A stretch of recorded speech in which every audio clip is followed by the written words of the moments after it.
好嘅，唔該晒 Tacky 嘅。咁首先我介紹一下我自己，我係 Poly 啦，咁係 Kaplan 嘅 lecturer。咁其實之前喺其中一間 Big Four firm 就做咗幾年 audit 嘅。咁其實我除咗係教 public cast 之外咧，咁其實同 Tacky 一樣都係有教 Big Four 嘅，但係 Big Four 我就最主要係教 financial reporting。咁大課 CPA 咧就會最主要係教翻個 audit 嘅。咁我都有一個 practical experience 啦，因為其實就幾年喺個 Big Four firm 做咗 audit 嘅啦。咁最主要啲 client 都係 Lisco 啦。咁for audit 呢一課咧就會有5個 modules 嘅。咁第一個咧就比較簡單啲啦。咁你見到其實佢個 rating 全部都一樣啦。咁所以其實你分配嘅時間去溫咧，老實講都應該差唔多嘅。但係其實第一課就比較簡單啲嘅，就係講啲 auditing 同埋 assurance 嘅 framework， 就最主要係講一啲嘅 code of ethics 啊。咁其實有啲都係 related to E&G。咁頭先 Tacky 都講過啦，你其實 E&G 都要講翻一個叫 code of ethics 啦。咁但係就可能即係嗰個 point of view 係唔同嘅。咁我哋呢一課就會講 as 一個 auditor， 咁你有啲咩 ethical dilemma 嗰啲呢，咁就會係第一課咯。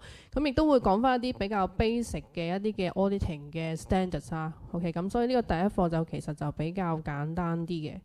咁跟住呢，就flow to 呢就開始係去做一個 audit 啦。咁做一個 audit 之前呢，其實同其他嘅 job 都一樣啦。咁首先你係會有 planning 嘅。即係其實你翻工你都係有嘢都係要 plan 咗先開始做。咁所以其實 audit 都係一樣啦。你首先要 plan 咗 audit 啦，即係睇翻個客嗰盤帳啦，即係有啲咩地方你覺得係好容易比較出錯啲、比較 risky 啲嘅，咁我就花多啲時間去做嗰個嘅地方 audit。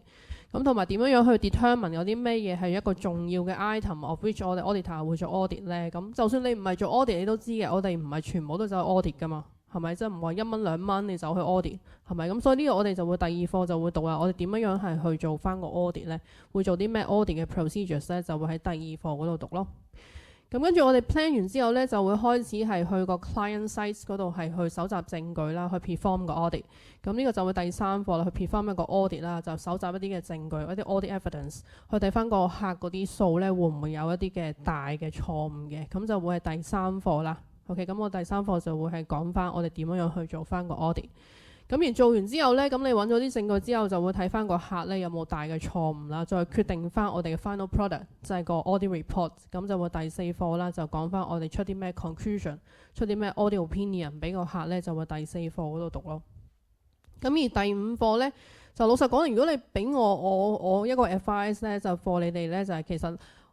呢1至5課呢，我覺得其實第5課嘅量係比較多啲嘅，所以如果你有嗰本 study guide，你可以嘅話呢，就盡量睇咗第5課先咯。因為第5課係講一啲 other assurance engagement，other than 傳統 historical FS 嘅 audit 啦，即係例如你會睇個 greenhouse gas statement 啊，或者你會睇翻個公司嘅 performance 啊。咁呢度入邊係有好多內容嘅，就 other than 一個傳統 historical FS audit。咁所以就我上堂嗰時就未必可以話好詳盡全部 go through 晒嘅。咁所以如果可以嘅話呢，就盡量，如果你有嗰本書咧，嗰本 study guide 呢，就開始睇咗第5課先咯。如果可以嘅話 ，OK。咁就呢個就係我哋 audit 呢一科啦。咁我哋 audit 呢一科呢，就全部都係 MCQ 嘅，咁就會90條 MCQ 啦。就其實我諗全部嘅 subject 都一樣啦，都係得一個 single option 係啱嘅，係咪？就唔會有一個多過一個 option 係 correct。咁呢個都係 apply to 我哋呢一科啦。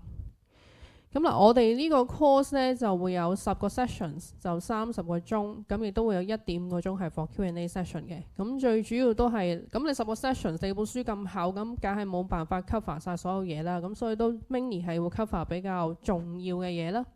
咁而我哋嘅 practice 呢，就會係有啲嘅module quiz 啦，就係 CPA platform 嘅 module quiz 啦，咁亦都係 exam practice 啦。咁同埋呢，就以前呢 CPAA official 嘅 knowledge check。OK， 咁 knowledge check 咧就其實都 relevant 住你哋而家嗰本 study guide 嘅，咁所以我都會攞翻 knowledge check 嘅 MCQ。咁我呢科就同 Tacky 老師個科唔同嘅，我冇 BPP。OK， 咁所以就揾唔到 BPP 嘅 MCQ 同大家做 practice， 但係我就會盡量譬如可能睇翻其他公會嗰啲 MCQ 會唔會 apply 住你哋呢個 CPA 嘅考試咧，就可能會即係俾大家做翻啲 practice 咯。OK，other than 就係公會 provide 嘅 module quiz 啊，個 exam practice 啊，同埋以前公會 provide 嘅 knowledge check MCQ 咯。OK，咁就我呢科咧就最緊要就其實每一科都係嘅，最緊要就明白個 concept 啦。咁你話 study guide 係咪重要？係重要嘅，的而且確，for每一科老師都咁講嘅，你一定要睇嗰本 study guide 咧，明白入邊嘅內容。但係咧，我就會係做翻我自己個 notes 咧，係 for 大家嘅。OK， 咁個原因就陣間會講啦。因為其實嗰本書咧係有啲悶嘅，同埋啲講嗰啲嘢咧，即係有少少係重複再重複再重複，都係講緊係之前講嗰啲嘢，佢又再重複講多一次。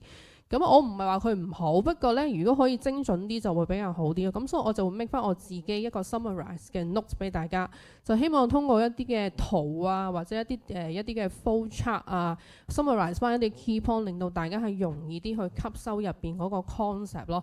你吸收完之後再去睇翻嗰本書咧，你就應該係更加容易啲去明個 concept 嘅。咁所以就that's why 我會 make 翻我自己嗰個嘅 notes 嘅。咁呢個咧就係點解我唔用個 study guide 去教啦。咁嗱，你睇到成個嘅 page 咧，全部都係字，係咪？全部都係一個字嚟嘅。咁你睇到你都覺得好悶啦，係咪？咁但係如果我去 present 咧，我哋俾你個 notes 咧，就會係用呢個圖咧去代表翻嗰個嘅 relationship。咁其實大家個內容都一樣，都係講 audit risk 啊、inherent risk 啊、control risk 同埋 detection risk。咁但係就會用一個 flow chart 嘅形式去 present 出嚟，就比較容易明啲咯。OK， 咁所以我 that's why 我會做翻我自己一個嘅 notes 俾大家嘅。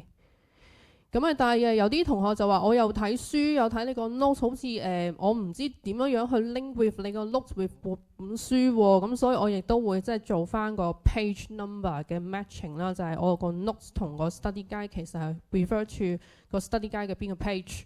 咁所以你睇完我個 notes 之後，又可以 refer to 翻個 study guide 咯，咁就會比較容易啲咯。